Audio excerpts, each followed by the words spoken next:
میں تو کہتی ہوں ان کو پھانسی ہونی چاہیے. میں روئی ہوں, میں بہت روئی ہوں. جو متاثرہ بچی ہے میں اس کا بدنصیب والد ہوں. میں بہت چیخی ہوں, انہوں نے میرے منہ پہ ہینڈ رکھا. اور یہ جو بدفعلی کی ہے یہ انہوں نے ادھر تینوں نے مل کے کی ہے اس کے ساتھ. یہ ان کو پھانسی ہو. السلام علیکم ناظرین, وائس آف لاہور کے ساتھ میں ہوں نعمان لیاقت.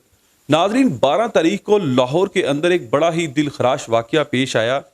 3 درندہ صفت عناصر نے مبینہ طور پر 16 سالہ بچی کو اپنی ہوس کا نشانہ بنا ڈالا. اس کے بعد ملزمان وہاں سے فرار ہو گئے اور والدین آج تک جو ہے وہ انصاف کے لیے در بدر ٹھوکریں کھا رہے ہیں. فیملی ہمارے ساتھ موجود.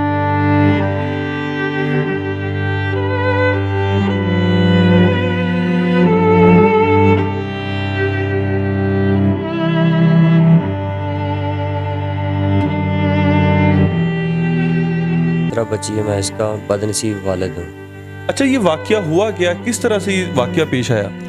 یہ جمعے والے دن جی دن 11 بجے کے قریب میری بچی چیز لینے گئی ہے قریبی دکان سے. جب یہ چیز لے کے واپس آ رہی ہے تو محلے کے 2 لڑکے انہوں نے اس کو کہا کہ بھائی ہمارے ساتھ چلو, لیکن یہ نہیں مانی. انہوں نے ورگلا کر اس کو لے گئے کہ ہم آپ کو تمہارے گھر چھوڑ دیتے ہیں, ہمارے ساتھ چلو. بجائے اس کے کہ وہ اس کو سیدھے راستے گھر چھوڑ کے جاتے, وہ اس کو کھیتوں کی طرف لے گئے ہیں. ایک لڑکا پہلے سے وہاں موجود تھا اور یہ جو بدفعلی کی ہے یہ انہوں نے ادھر تینوں نے مل کے کی ہے اس کے ساتھ. بچی سے بات کرنے کی کوشش کرتے ہیں. آپ مجھے بتاؤ کہ جب وہ لے کر گئے آپ نے کسی کو کہا نہیں, کسی کو بتایا نہیں؟ میں چیخی ہوں, میں بہت چیخی ہوں. انہوں نے میرے منہ پہ ہینڈ رکھا اور میرے غلط بنانے کی کوشش کی اور مجھے یہ بھی کہا کہ ہم نے تمہارے ساتھ جو کچھ بھی کیا ہے یہ گھر جا کے نہیں بتانا اپنے والدین کو. تو آپ نے پھر کس طرح سے آگاہ کیا اپنے گھر والوں کو, کیسے پتا چلا؟ میں روئی ہوں, میں بہت روئی ہوں. میری ماما مجھے وہاں سے کھینچ کے لے کے آئی ہے. میں نے گھر آ کے سب کو سارا واقعہ بتایا اور میں کہہ رہی ہوں کہ میری ماما نے میرے والد کو فون کر کے گھر بلایا. اچھا باجی, آپ سے جاننا چاہیں گے کہ آپ کو کس طرح پتا چلا کہ وہ جو ملزمان ہیں وہ آپ کی بیٹی کو کھیتوں کے اندر لے کے گئے ہیں؟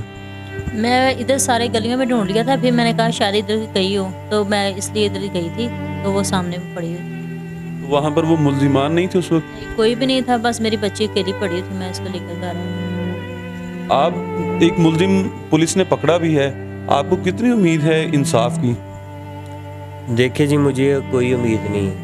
3 دن ہو گئے ہیں, مجھے کوئی رسپانس نہیں مل رہا. پولیس مجرم ایک کو پکڑتی ہے, اس کو ضمانت پہ رہا کر دیتی ہے, دوسرے مفرور ملزم کے خلاف کوئی ایکشن نہیں لیتی, اس کو اتنا ٹائم دے دیتی ہے کہ وہ بیل کرا سکے.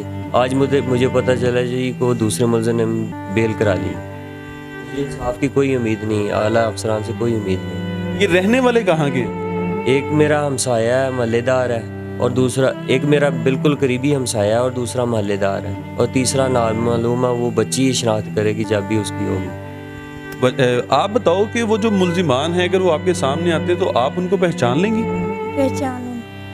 کیا مطالبہ کرنا چاہیں گی؟ آپ ایک ماں ہیں, ایک دلخراش واقعہ پیش آیا ہے آپ کی بچی کے ساتھ, کتنی امید ہے انصاف کی آپ کو؟ ابھی تک تو ہمیں کوئی امید نظر نہیں آ رہی. ہم بہت زیادہ ذلیل ہو چکے ہیں. وہ یہ ہمیں کہتے ہیں کہ یہ کر دیں گے, وہ کر دیں گے, آپ پریشان, مگر ہمیں کچھ نظر نہیں آ رہا. ہمیں بس انصاف چاہیے, ان کو پھانسی ہو, یہ ہماری نظروں کے سامنے نظر نہیں آنا چاہیے پوری زندگی. ہمیں بس اس کو مر جانا چاہیے, پھانسی ہو اس کو. ان کی فیملی ابھی کہاں پہ ہے, گھر پہ ہے, نہیں ہے؟ پولیس نے کوئی ریڈ کی اب تک؟ دیکھیں جی, جب ایک ملزم کو جب تک گرفتار کرنا تھا انہوں نے بڑی ریڈ وغیرہ کی, بڑی تگودو کی اور بڑی کوششوں سے اس کو پکڑا. تو چاہیے تو یہ تھا کہ انصاف کے تقاضے پورے کرتے ہمیں انصاف ملتا, دوسرا جو مفرور ہے اس کو بھی پکڑا جاتا.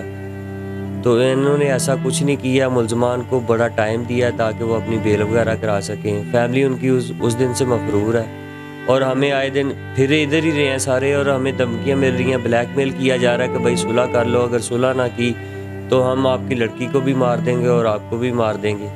مجھے تو انصاف کی کوئی امید نہیں نظر آ رہی, انصاف چاہیے مجھے تو. اچھا, ایف آئی آر میں لکھا تھا کہ بچی کو کوئی ذہنی بیماری ہے, کیا یہ حقیقت ہے یا پھر یہ کوئی جھوٹ پر مبنی جو ہے وہ اس پر ایف آئی آر میں اندراج کیا گیا؟ دیکھیں جی, یہ ایک جب یہ ایف آئی آر میں نے کٹوائی اس وقت میں تھا شدید صدمے میں. تو یہ بات بالکل صحیح نہیں ہے. میری بچی ذہنی معذور نہیں, تھوڑی سی ذہنی کمزور ہے. وہ میں نے آج جنرل سیل دھرمپورہ میں جا کے FIR کی کریکشن کروا دی ہے کہ میری بچی ذہنی مفلوج نہیں, تھوڑا سا ذہنی طور پہ کمزور ہے. آپ کیا مطالبہ کرنا چاہیں گی کسی کو کہ ان کے ساتھ جو ہے وہ باقاعدہ طور پر اس طرح سے ٹریٹ کیا جائے جس طرح سے ملزمان کے خلاف ہونا چاہیے؟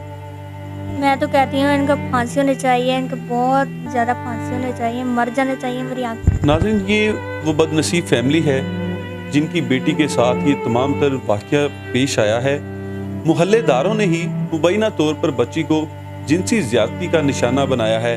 اس وقت جو ان کے گھر ہیں وہاں پر بھی لوک کر دیا گیا ہے, ان کو فیملی بھی وہاں پر موجود نہیں ہے.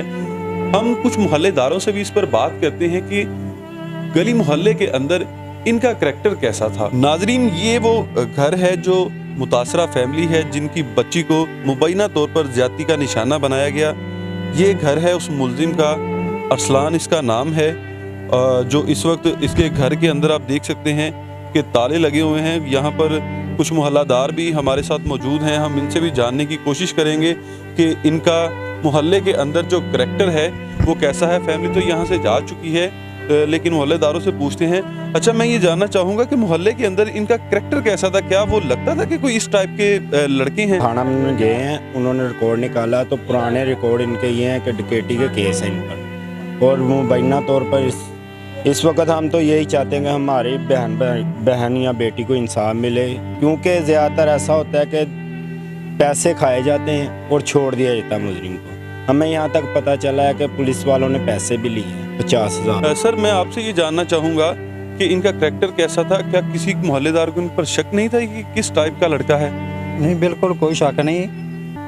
بعد ਦੇ ਵਿੱਚ ਪਤਾ ਚੱਲਿਆ ਕਿ ਤਸਵੀਰ ਇਹਦੀ ਆਈ ਹੈ ਮੁਲਜ਼ਮ ਦੇ ਥਾਣੇ ਵਿੱਚੋਂ, ਤੇ ਹੋਰ ਵੀ ਵਾਕਿਆਤ ਇਹਦੇ ਡਕੈਤੀ ਦੇ ਵੀ ਜੋ ਵੀ ਹੈ ਨਹੀਂ ਆਏ ਨੇ ਤਸਵੀਰ ਦੇ ਉੱਤੇ ਜਿਹੜਾ ਇਹਨਾਂ ਨੂੰ ਦੱਸਿਆ ਗਿਆ دیکھا ہے. یہ محلے دار ہیں, ان کا یہ موقف ہے کہ جب تھانے کے اندر بات پہنچی تو پتہ چلا یہ پہلے بھی مطلوب تھے پولیس کو ملزمان, اور جو فیملی ہے وہ یہ الزام عائد کر رہی ہے کہ پولیس جو ہے 12 تاریخ کا واقعہ ہے, پولیس کو یہاں پر چھاپے مارنے چاہیے تھے ان کے گھروں کے, پر وقت اگر پولیس کارروائی کرتی تو اب تک جو ملزمان ہیں وہ پولیس کی گرفت میں ہوتے, لیکن ایسا نہیں ہے. ان کی جانب سے الزام عائد کیا جا رہا ہے کہ پولیس نے جان بوجھ کر جو ہے وہ ان کو وقت دیا تاکہ یہ لوگ اپنی ضمانتیں کروا سکیں. اگر میں آپ کو یہ بھی بتاؤں تو پنجاب کے اندر کیسز جو ہیں وہ اس طرح کے تھمنے کا نام نہیں لے رہے. قصور کے اندر ایک واقعہ پیش آیا زینب کا, اس کے بعد موٹر وے کے اوپر جو ریپ کیا گیا خاتون کے ساتھ دلخراش واقعہ ہے جہاں پر بچی کو زیادتی کا نشانہ بنایا گیا. حوث کے پجاری ان درندہ صفت عناصر کو نکیل ڈالنے کے لیے کوئی ایسے اب تک اقدامات نہیں کیے جا سکے. پولیس کی جانب سے بھی کوئی ایسے اقدامات دیکھنے میں نہیں آتے کہ ان واقعات کو جو ہے وہ روکا جا سکے. ان میں سے کچھ واقعات ایسے ہیں جو میڈیا پر رپورٹ ہوتے ہیں, اور متعدد ایسے لوگ بھی ہیں جو پولیس پر رپورٹ بھی نہیں کرتے اور وہ صرف اس چیز سے گھبراتے ہیں کہ شاید بدنامی ہو. لیکن اب دیکھنا یہ ہے کہ یہ جو فیملی جن کی بچی کو مبینہ طور پر زیادتی کا نشانہ بنایا گیا ہے, ان کی جانب سے ان پر مقدمات بھی درج کروا دیے گئے ہیں. اب ان ملزمان کو کب تک گرفتار کیا جاتا ہے, کیا اس متاثرہ فیملی کو انصاف ملتا ہے یا نہیں, یہ تو آنے والا وقت ہی بتائے گا. اس کے ساتھ ہی مجھے اجازت دیجیے. اللہ حافظ.